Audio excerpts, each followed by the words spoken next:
महर्षि उड़िया बाबा को भी एक उपासक ने प्रश्न किया था कि महाराज जी, मन कैसे रुके? तो उड़िया बाबा ने उत्तर दिया, नियम पालन से। यदि हम नियम पर दृढ़ रहें तो मन हमारा क्या कर सकता है? नियम तो परमात्मा देखता है। हम लोग नियम पर दृढ़ नहीं रहते, इसी से हमारे देश की दुर्दशा है। संध्या वंदन तक का नियम जाता रहा है। भजन करने के लिए नियम की बड़ी आवश्यकता। हाँ, बड़े नियम की आवश्यकता है। तो जैसे प्रातः काल से सायंकाल तक की हर व्यक्ति की अपनी एक दिनचर्या होनी चाहिए। ऐसा नहीं कि आज हम 4 बजे उठे, कल 7 बजे उठे, पर फिर मन को आप कंट्रोल नहीं कर पाएंगे। मन के लिए एक दिनचर्या होनी चाहिए कि हमको 10 बजे सोना है, 4 बजे उठ जाना है। तो फिर 4 से 4:15 नहीं होना चाहिए, 4 बजे उठ जाना, ऐसा नियम बना ले। और उठ करके हमको थोड़ी देर नाम जप करना है, थोड़ी देर हमें वाणी जी का गायन करना है, थोड़ी देर हमें ध्यान, एक अपनी दिनचर्या। फिर हम अपने संसार के कार्य के नियम, जो संसार के कार्य हैं, उनको भी करते हुए भगवान को समर्पित करें। जैसे जो पद में है, जो आपको राष्ट्र सेवा मिली है, जो आपको समाज सेवा के पद मिले हैं, या आपको जो घर की सेवा के कार्य मिले हैं, उनमें बहुत धर्म पूर्वक आचरण होना चाहिए। अगर आप अधर्म आचरण करते हैं, अपने पद का दुरुपयोग करते हैं, तो आप सुबह जग करके थोड़ा माला चला लीजिए, फिर भी आपका कल्याण नहीं होगा, क्योंकि आप अपने पद का, अपने सेवा का दुरुपयोग कर रहे हैं। जैसे हम जानते हैं कि अधर्म आचरण है, ये अधर्मी है, हमें पता है दोषी है, और वो हमको कुछ धन दे देता है, और हम उसको मुक्त करवाने की बात सोचते हैं, और जो निर्दोष है उसको फंसा देते हैं।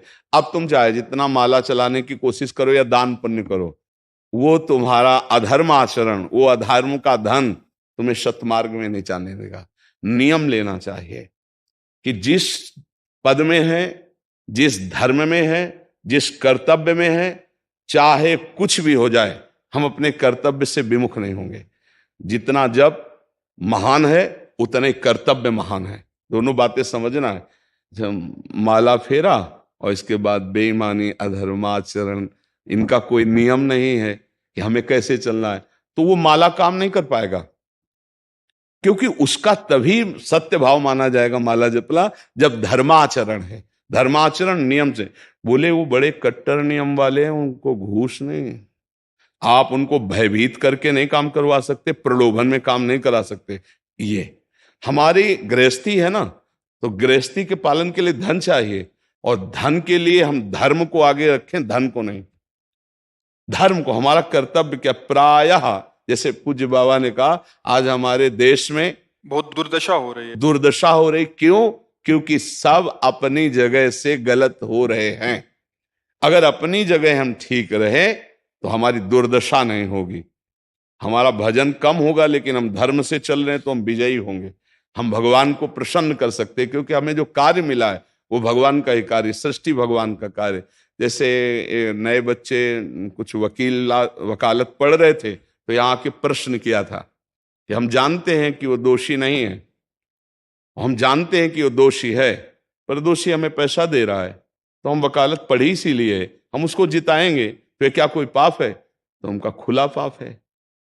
बोले नहीं, हमारी कोई ऐसा कंपनी दो, ऐसा कुछ बोले कि हमारी कंपनी को ये सिखाया जाता है, तो हमको तो ये करना ही होगा, अगर नहीं करेंगे तो हमारी वकालत का मतलब क्या रहा? तो नहीं, वकालत का मतलब अधर्मी को मुक्त करवाना नहीं है।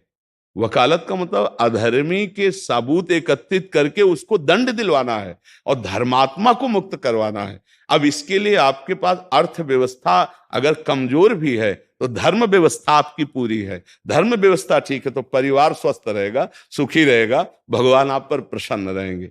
अच्छा, फिर हमने तर्क रखा कि जैसे आपकी बहन के साथ कोई गलत व्यवहार करे, आपको पता है, और वो आपको 10 लाख रुपया घूस दे, तो क्या आप उसका पक्ष लेंगे? नहीं। तो फिर दूसरी बहन के साथ किया है। अब यहां विचार करना है ना, अपने भाई का अगर कत्ल किए हो, मुझे पता हो कि ये दोषी है, तो क्या हम पैसे से उसको मुक्त करने देंगे? लगेगा कि जान की बाजी लगा देंगे, और तुम्हें हम, ऐसे ही एक गरीब आदमी की किसी ने हत्या की, तो आपका पक्ष बनता है। पर यह ज्ञान कहां मिलेगा? बिना अध्यात्म के ज्ञान तो मिलेगा नहीं। ज्ञान तो इस बात का मिला कि कैसे पैसा कमाया जाए। अच्छा, वो पैसा यदि अधर्म से आया है तो आपकी दुर्दशा कर देगा, आपकी बुद्धि भ्रष्ट कर देगा। तो जो बाबा कह रहे हैं कि आज हमारे समाज की बड़ी दुर्दशा हो रही, उसका कारण यही है कि हमें अध्यात्म का ज्ञान नहीं, हमें धर्म का ज्ञान नहीं, और बड़ी बड़ी गलतियां हो जाती है। बिल्कुल पता है आदमी निर्दोष है और हम धन के प्रभाव से उसको दंड दे देते हैं। वो दंडा भगवान जब आपको पलट कर देंगे तो आप सह नहीं पाओगे, उसका परिणाम बहुत बुरा होता है। तो इसलिए समाज को चाहिए अपने अपने कर्तव्य का पालन करते हुए एक नियमावली बना ले। जैसे कुछ दुकानों का नियम होता है कि वहां फिक्स रेट होता है, नहीं होता? वहां ये नहीं चलेगा कि कसम से कहते हैं कि तुम्हें हम अपना जान करके कि 100 रुपया मीटर ये मिला है, हम बिल्कुल मुनाफा नहीं ले रहे। नहीं, झूठ क्यों बोल रहे हो? दुकान खोले हो मुनाफा के लिए, झूठ क्यों बोल रहे हो? नहीं लेंगे मुनाफा, हम जितने का लाए हैं उससे मुनाफा लेंगे, पर 120 रुपया मीटर देंगे, कपड़ा बढ़िया है, नाप फिट है, इससे नीचे नहीं उतरेंगे, हमें सफाई देने की जरूरत नहीं है कि हम कसम खाते हैं या ऐसा। जानते हो ये बिजली है, दुकान है, नौकर लगे हैं, तो इसका मुनाफा लेने के लिए दुकान खोलें, कोई दान करने के लिए तो नहीं। तो सबको पता है मुनाफा लेगा, लेकिन एक फिक्स दाम, उसे 10-20 रुपया का मुनाफा लेकर के हम उसको बेच रहे हैं। लेकिन झूठ क्यों बोले? बोले झूठ के बिना धंधा नहीं चलता। नहीं, ऐसा नहीं है। अब असत्य बोलोगे तो उससे जो आपको मुनाफा मिलेगा वो आपकी बुद्धि भ्रष्ट करेगा, और सत्य है कि मुनाफा के लिए है वही चीज, और आप एक फिक्स रेट में दे रहे, बढ़िया है। अब अगर आप कोई मिलावट करके भोजन सामग्री दे रहे हैं, आपको पता है, तो जो खाने वाले के हृदय में बैठे हुए भगवान है वो तुम्हारे जीवन में मिलावट कर देंगे, तुम्हारा जीवन महान दुखमय हो जाएगा। ये कहां समझा जाता है? एक आदमी सिंथेटिक दूध बना रहा है, उससे कहो ये अपने बच्चे को पिला, नहीं पिलाएगा। फिर ये दूसरे का बच्चा जब पिएगा तो उसकी हालत क्या होगी? दूसरे शरीर में जाएगा तो हालत क्या होगी? वो केवल धन की बुद्धि रख रहा है।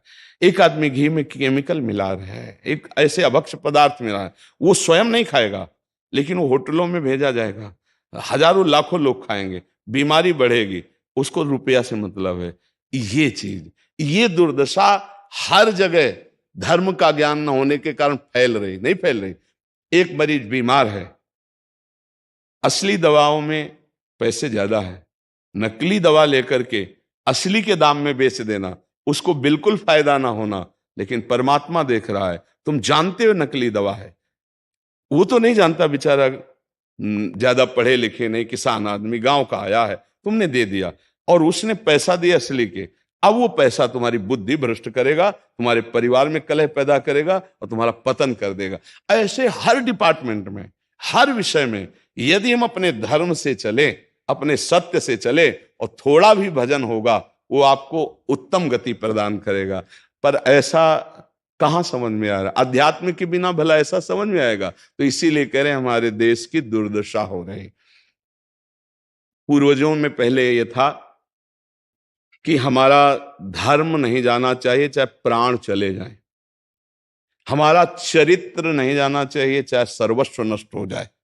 आज इसकी कोई परवाह नहीं, तो उसी से बुद्धि भ्रष्ट हो जाती है, जीवन एक पशुवत आचरण वाला हो जाता है, और वो अपने को बड़ा सुखी समझने लगते हैं कि हमारे पास बड़ा वैभव है।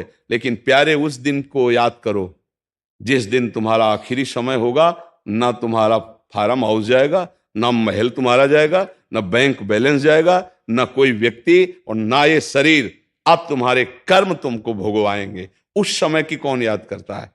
अगर उस समय की याद हो तो भय लग जाए कि नहीं नहीं, पाप नहीं करूंगा, क्योंकि जाना है यहां से। अच्छा, कब जाना कुछ पता नहीं, किसी भी समय ट्रांसफर हो सकता है इस शरीर से। तो हमें लगता है कि महापुरुषों के जो वचन है कि हमें एक नियम से जीवन जीना चाहिए, धर्म पूर्वक जीवन जीना चाहिए, अपने कर्तव्य का पालन करना चाहिए। जो हमारे लिए कर्तव्य, आज प्रायः धन प्रधान बुद्धि होने के कारण कर्तव्य स्वाहा हो रहा है। एक विद्यालय में विद्यार्थी के लिए जो गुरु पद में बैठा, उसका क्या कर्तव्य है? वो अपने कर्तव्य को भूला हुआ है। भला छोटे छोटे विद्यार्थियों को, जिनकी नींव पूरे राष्ट्र सेवा में, समाज सेवा में ये बन सकते हैं, अगर उनको हम सही शिक्षा नहीं दी तो उनका पूरा जीवन बर्बाद हो जाएगा। अगर उनको हम गलत सपोर्ट कर दिए तो उनका पूरा जीवन बर्बाद, क्योंकि नया जीवन है। और जगह जगह अपने अपने कर्तव्यों का यदि पालन किया जाए तो पूरा समाज सुखी हो जाए। लेकिन कर्तव्यहीनता आ रही, कोई अपने कर्तव्य को नहीं समझ रहा है। तो यही बात महापुरुष जनों को दुख लगता है कि अगर सब अपने कर्तव्य का पालन करें, धर्म का पालन करें, भगवान का नाम जप करें तो सब सुखी हो जाए। सुख सब चाहते हैं और आचरण दुख वाले करते, इसीलिए सुख नहीं मिल रहा है, परिणाम में हमें दुख मिल रहा है। सच्ची मानना, वो रुपया पूरे परिवार में अशांति पैदा कर देगा। और धर्म पूर्वक 100 रुपया लाओगे और 4-5 परिवार के बैठ के नमक रोटी खाओगे, आनंद से सोओगे, बड़ा प्यार रहेगा, भगवान की कृपा रहेगी। पर ये बात समझ में नहीं आती है। तो ये वृत्ति अगर छोड़ी ना जाएगी तो कुछ भी कर लो, कहीं भी दान पुण्य कर लो, लाभ नहीं मिलेगा। अगर दान देने की बात कही गई है तो धर्म पूर्वक कमाए हुए धन से। अगर आप मेहनत से कमाए हो ना, 10 रुपया दे दोगे ना, तो 10 रुपये का वो आटा लाके अगर 2 रोटी खाएगा तो खूब वजन होगा। और आप 1 लाख रुपया बेईमानी कर रख दोगे ना, तो बैठे बैठे वो गंदा ही सोचेगा, भजन नहीं होगा।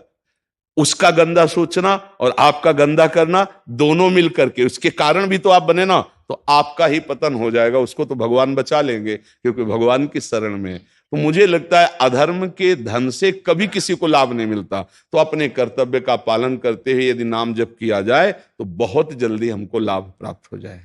बहुत सुंदर, मतलब ये चर्चा होती है, अगर आप लोग इसको धारण कर लें तो निहाल हो जाएंगे। सच्ची कह रहे, ये जो बातें हैं ये बहुत सुंदर जीवन को पुष्ट करने वाली हैं, पर आप धारण कर लें तो बात है। नहीं तो जैसे लाभ दिखाई दे रहा 50,000, तो ये बातें भूल जाओगे, ये बातें अच्छी नहीं लगेंगी। हे यार, बहुत बढ़िया काम घर में आएगा, पर हमारी ये बात ध्यान रखना, वो 50,000 घर में अशांति पैदा कर देगा। सच्ची मानना, आप धर्म से चलना, धर्म से चलोगे तो भगवान तुम्हारी रक्षा में रहेंगे। अधर्माचरण, देखो कैसी कैसी घटनाएं होती हैं। बढ़िया कार है, फिल्मी गाना लगाए चल रहे हैं, और वो एक्सीडेंट हुआ, आग लग गई, बाहर निकल ही नहीं पाए, वो अंदर ही जल गए। क्या हुआ? ये करोड़ों रुपए की कार भूंज दिया तुमको अंदर ही बैठाल के, धू धू करके आग लग गई, अंदर जल। ऐसे जलना चाहते हो या भगवान के आनंद में चिंतन करके शरीर छोटे हो फिर दाह संस्कार हो ऐसे कि सब लोग भगवान के नाम का कीर्तन करते ही जा रहे, फिर आपका अंतिम संस्कार वहां जीवित जल गए? क्या हो सकता है? एक एक पल तुम्हारे कर्म का हिसाब होगा, एक एक सेकंड का। ऐसे कर्म करो कि हमारा अच्छा हिसाब हो, बुरा हिसाब। ये मत समझो कोई देख नहीं रहा, वो देख रहा है जिसको हिसाब करना है, वो देख रहा है। उसके लिए कोई वकील या किसी सबूत की जरूरत नहीं होती, वो सर्वांतर्यामी आपके अंदर बैठे ही देख रहा है। तो सदैव जैसे सत्संग सुन रहे हैं, तो अगर हाथ जोड़ के प्रार्थना है, थोड़ी भी बात मान लोगे तो आप सच्चे सुख के मार्ग में चलने लगोगे। नहीं तो भाई बहुत गंदी हवा चल रही है, माया की बहुत गंदगी ऐसी फैल रही, कलिकाल है ना, कि ये बातें किसी को पसंद नहीं आती। वो बात बताओ कि हम कितना रुपया कमा ले, कैसे कितने भोग भोग ले, और वो अध्यात्म में नहीं है। आपको सच धोखे में मत रहना, अध्यात्म में है। जितना आप धर्म से चलोगे उतना सुखी होगे, और लोक में है जितना धन मिल जाएगा उतना सुखी माना जाएगा। लेकिन वो सुख नहीं है, वो चंद मिनट के लिए हाइलोजन की तरह जलेगा, फ्यूज हो जाएगा। और धर्मात्मा दीपक की तरह जलेगा, पर बहुत काल तक चलता रहेगा। इन बातों का चिंतन कीजिए, खूब नाम जप कीजिए और भगवान के भरोसे रहिए, गंदे आचरण मत कीजिए।